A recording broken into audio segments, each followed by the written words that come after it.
Hi, for this month's video I thought I might give you a few comments around the findings of the Banking Royal Commission, which was announced on the 4th of February. It's created a number of conversations that we've had with our clients and others about the impact that this might have on our business and indeed the impact that it might have on our clients. There's also been plenty of commentary in the press, some of it informed and some of it not quite so informed, as to what the implications of the findings of the Royal Commission might have. The important thing to recognise is that none of the stuff that's been laid down in the Royal Commission findings has actually been legislated yet. We do have an election in the federal sphere coming up sometime in May, and we anticipate that either of the governments or the government of the day will only deal with the findings of the Royal Commission after the election. We don't know which political party is going to be in office at the time, so obviously some of this is indeterminate. Until we actually have some legislation and some regulations, we don't really know what's going to be required of us as advisors or what the impact's going to be on our clients. It should be said that there were 76 recommendations in the Banking Royal Commission, and we must agree with nearly all of them, if not all of them entirely, because much of the behaviour that was exposed during the course of the Royal Commission was not something that we as advisors or as professionals could possibly condone. In fact, there's been some serious bad behaviour happening within the industry. There are a number of things which will have a direct impact on the way that we do business with you, and I'll highlight them now. Let it be said that there are 14 recommendations in the Royal Commission report, and that's about a 1,000 page report, but 14 of the recommendations directly impact upon us. I'm not going to go through all 14 of those because some of them really don't have too much relevance for you as our clients. But there are a couple of things that I would like to highlight.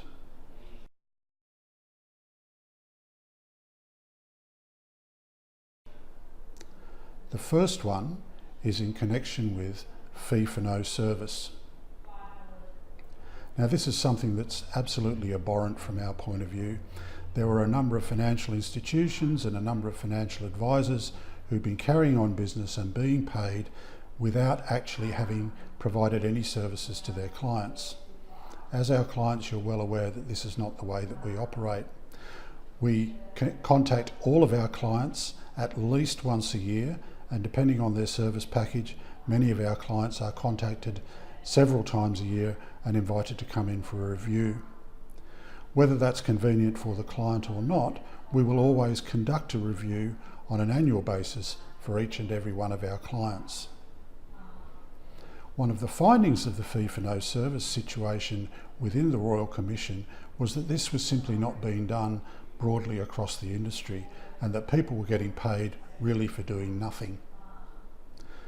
As I've mentioned, this is not something that we can accept or condone, and we are happy to accept the recommendations once they come out and form part of the legislation.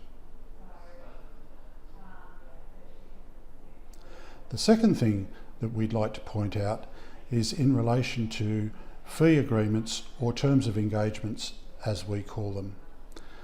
The FIFA legislation came in 2014 and required that all of our clients opt in to us providing them services on at least a 2-yearly basis, otherwise we simply had to cease charging them. In practice, what we've done since that date is have that terms of engagement renewed on an annual basis, and all of you would understand that we have obtained your signature on a terms of engagement document annually, usually issued in July, and that means that we can continue to provide the services to you and that you know exactly what it is that you're being charged for and how much you are going to be charged. In terms of fees, one of the things that has been discussed during the Royal Commission proceedings was the fact that many of the financial advisors were receiving fees based upon a percentage of the assets under which they advise.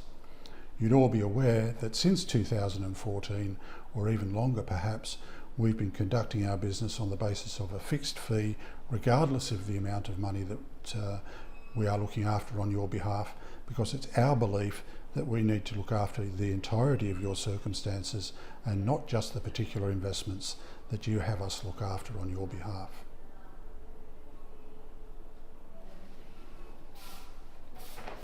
The third thing that we could talk about is the issue of charging fees from superannuation.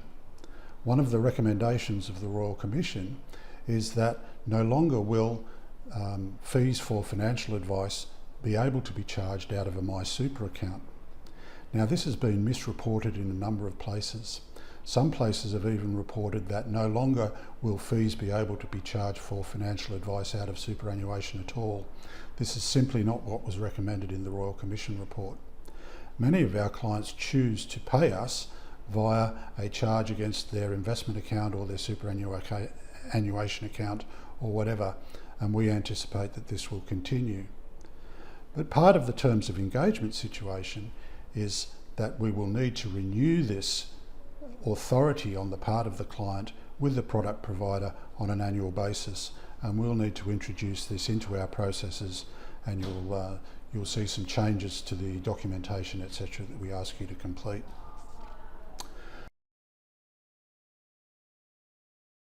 The final thing to point out is that as part of the fee for no service conversation that was held in and around the Royal Commission and the recommendations that were made there, one of the things that is going to come into force is the fact that we will have to actually document a situation where we make a recommendation to you as our client to not actually change anything.